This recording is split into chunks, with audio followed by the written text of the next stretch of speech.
I wanted to just do a brief video and walk you through your treatment planner and how you'll be using this, and also to show you a couple of other books that go along with this. This is a series you can see up here. That it's a practice planner series. If you go just to the inside page here, this shows you all the different treatment planners that you can get. So we've required you to buy the adult one for the purpose of the class, but you can see in your book that there's lots of um, other specialized treatment planners that you can get. I did utilize these treatment planners when I worked in a hospital, and also there's quite a few of the electronic health record software that utilizes it. When you do your practicum in the clinic, you'll be using Theranest, and it does. I'm sorry, Therascribe, and you'll. This is incorporated into that the software. It's a drop down menu and allows you to go in and pull out all this information based upon the presenting problem of the client. I use Theranest software in my private practice, and it has the ability to purchase these as an add-on. We're not doing that right now. We just do it regular treatment plans by hand, and don't utilize these. So within this series, there's the treatment planner. Then there is a homework planner. This would allow you to give your clients homework. And then there is the progress notes planner. And so these things are all aids to help you in your documentation. So I'm going to show you over here my, going to my computer. I'm using my phone here, folks, so I'm being real high tech. I'm going to show you the treatment plan template that we've used, or that we will be using here, and also show you how this correlates to what we're going to be doing. Okay, so for your the treatment plan template, and you have this within the module. It says here to describe in behavioral terms what you're trying to address. If appropriate, use the DSM symptom terminology found in your treatment planner. Okay, so in the treatment planner, we're going to go back here, and I'm just going to start with the first one. This is anger control problems. So here are your behavioral definitions. That's what you're looking at right here. So you're going to look through here and see if any of these adequately describe your client. Okay, if there's something that's not listed here, you can write your own, but these are things that give you some places to start and some wording to go along with. This shows you how this should be worded. Okay, so based upon our problem, we now are going to move to the goal. Okay, and our problems have been, we've done that through our assessment. Okay, so now we're going to go to our goal. So the goal is, what's the big picture that you're trying to achieve here? Okay, what are the end results? And if this is what you want your client to look like, so you can say, hey, our work is done here. We no longer need to be working together in counseling. Okay. Um, I have the tip here of, if something is being removed by a goal, you also need a goal to add something in. So anytime you take something away, you have to put something back in its place. So the example that I have is, if I'm going to reduce my outbursts of anger, how I have to have a goal that says how I'm going to do that.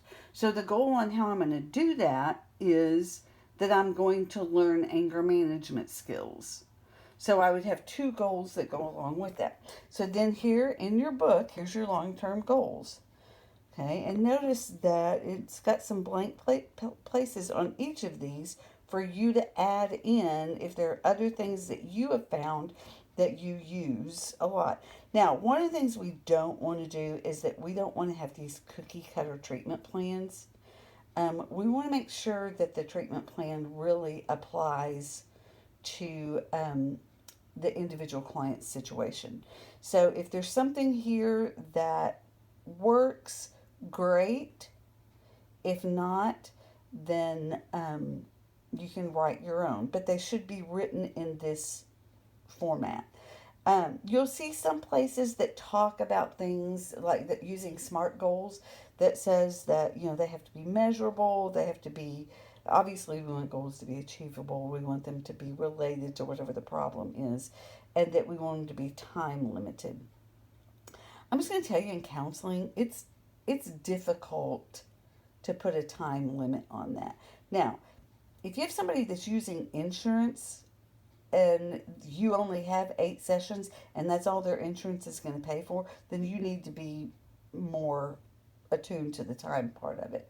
And not that we aren't trying to be efficient with our clients' time, but it's hard to determine how hard a client's going to work and what they're going to achieve. I know that in my in Theranos that I use, there's a place that just kind of, it says, a target date, and then it says when a date when you'll be coming back to assess this, which we should be coming back to assess this all the time. Treatment plans should be living, breathing documents that we are working with throughout. When we talked, the previous page talked about the golden thread. Okay, and so that golden thread is keeping you, driving you back to your treatment plan and making you be focused on that to see how you're doing as far as the work that you're doing. It's a way to determine if what you're doing is effective or not. Okay, so we have the goals here. Now the next thing is short-term objectives. So just think of these short-term objectives as the baby steps. If I'm going to learn to control my angry outburst, then, here's some of the baby steps that I may have to do along the way. Figure out what makes me angry. That may be the first thing that I have to do. I may have to look at there's some medical stuff in here. See if is there a medical problem that's causing the issue. Keep a daily journal of triggers that make me angry, and verbalize that I'm more aware of when I get angry. Okay. So you can see there's a number of pages in here that you look through in your book that you can see how those break down how we're going to go about achieving that big goal. Okay, the interventions, that's what you're going to do as the counselor. That's not what the client is going to do. So this says, how are we going to help the client achieve those goals and objectives that we have listed there. And then, so you can see I've made a little template here. Oh, I'm scrolling the wrong thing. And then down at the very bottom, there's a place for a diagnosis if you feel a diagnosis is necessary. Okay, so now we go back over here. I just want to show you this, the homework planner. So if you have this, if you want to use this, okay, here's just different activities that you can give the client that, to help them work on their anger. This is alternatives to destructive anger. And it goes through, there's psychoeducational stuff in here. There's, places where they're keeping a log of when this happened. Here's an anger journal. So assertive communication of anger. So this gives you some homework to provide with them. Now, remember we've got that golden thread of documentation. So then if we were going to go to the progress notes planners, this gives you some different ways to describe in your notes. So let's say that we know that the client only has angry outburst sometimes, not all the time, episodic excessive anger. Okay, so here's some descriptive words that you can use in your note for the client presentation. There's a number of these. Then the interventions implemented. So this, tells, some things that you can use in that for the wording, how you would write that in your notes. The one thing you don't want to do in your notes is just tell the client's story. And you don't want to repeat. So this is all just things that you would write. The client was encouraged to discuss his or her anger management goals with trusted people who are likely to support his or her change. Okay, those are the types of things you could write in your notes.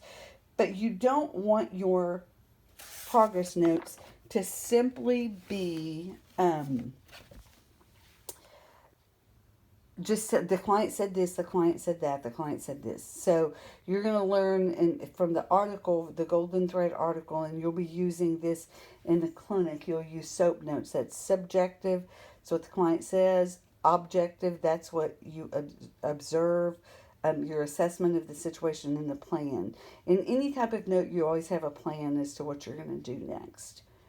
So what are we going to continue to do with our clients? And